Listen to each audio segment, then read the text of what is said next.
Salah satu kisah Jaka Tingkir dalam Perang Prambanan. Kisahnya sebagai berikut. Jangan lupa untuk di-subscribe dulu, agar selalu menyimak sejarah Nusantara berikutnya.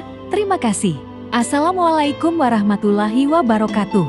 Pertempuran Prambanan menjadi pertempuran pertama Mataram dan Kesultanan Pajang. Panembahan Senopati berhasil mengalahkan ayah angkatnya. Setelah sekian pembangkangan, Sultan Pajang, Hadiwijaya alias Jaka Tingkir, sepertinya tidak bisa lagi menoleransi sikap Panembahan Senopati. Perang pertama antara Pajang dan Mataram pun terjadi, lokasinya di Prambanan. Peperangan tersebut digambarkan dengan detail oleh H. D. Graaf dalam bukunya Awal Kebangkitan Mataram. Walaupun perang itu, menurut D. Graaf, ini adalah perang yang sangat menentukan. Babat Tanah Jati mengisahkannya sebagai berikut. Setelah Senopati Lancang menyelamatkan iparnya Tumenggung Mayang yang dibuang oleh Sultan Pajang ke Semarang, Sultan Pajang pun geram. Sultan Pajang yang selama ini lunak, lantas memerintahkan pasukannya untuk menyerang Mataram. Para bupati di perbatasan juga dikumpulkan. Di antara mereka adalah Adipati Tuban, Adipati Demak, dan Adipati Banten. Pasukan Pajang berangkat ke barat dan memilih berkemah di Prambanan. Versi Serat Kanda lebih detail yang menyebutkan pasukan Pajang kurang lebih sebanyak 10.000 pasukan. Pangeran Benawa juga ikut berperang melawan saudara angkatnya tersebut. Di sisi lain, Panembahan Senopati hanya punya 800 pasukan yang dikumpulkan di Randu Lawang. Ki Juru Martani pun menasihati Panembahan Senopati agar tidak berperang dulu, karena percuma, pasti kalah. Dia menyuruh Senopati untuk memohon kepada Tuhan Yang Maha Esa. Juga menyuruh Senopati meminta bantuan kepada Nyi Roro Kidul, sementara dirinya pergi ke Gunung Merapi. Di samping itu, Senopati juga menugaskan sebagian pasukannya membuat banyak tumpukan kayu di Gunung Kidul. Nantinya, kayu-kayu akan dibakar. Terkait perintah bertemu Nyi Roro Kidul, versi Serat Kanda juga lebih detail dengan menyebut nama Go Elangse.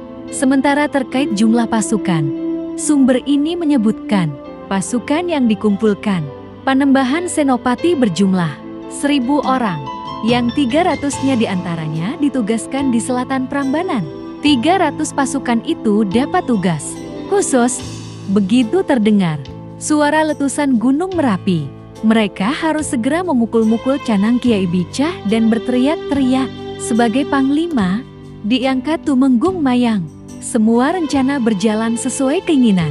Seiring Senopati dan Ki Juru Martani yang terus menengadah ke langit, jin, peri, dan Prahyangan dibarengi hujan, badai, dan suara gemuruh yang dahsyat datang bersamaan.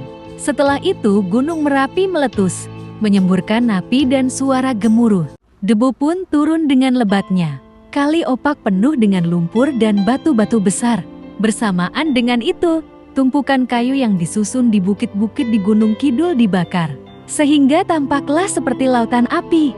Para pasukan khusus juga membunyikan canang Ki Bicak dengan bertalu-talu.